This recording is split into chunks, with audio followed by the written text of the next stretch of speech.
Welcome to our channel. Today we how to configure Blockset or Blocknative for transaction notifications, beginner guide step by step clearly.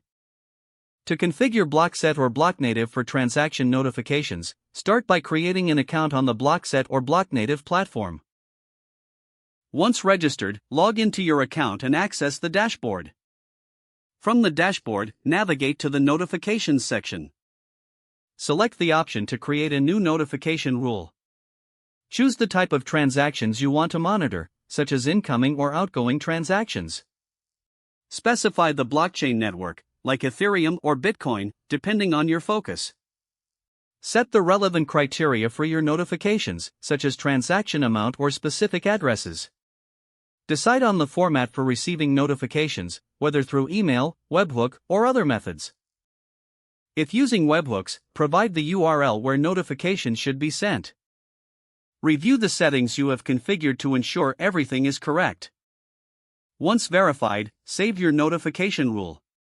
Test the notification setup with a small transaction to confirm it works as intended. Monitor your notifications regularly to ensure they are functioning appropriately. If needed, return to the dashboard to adjust the notification settings at any time. This process will help you keep track of important transactions effectively. If the page does not load, refresh the browser or try again in a private or incognito window. Make sure you are using the correct email address, then retype it carefully to avoid small typos. If your password is not accepted, use the reset option and create a new strong password you can remember. Check your spam folder for verification or security emails, then complete any requested confirmation steps. Enable two-factor authentication if available to improve account security and reduce unauthorized access risk. After signing in, review your profile details so your contact information and settings are accurate and current. If you see an error message, note it down and try again after restarting your device and internet connection. Log out when you finish, especially on shared devices, to keep your account and payment information secure. If the page does not load, refresh the browser or try again in a private or incognito window. Make sure you are using the correct email address, then retype it carefully to avoid small typos.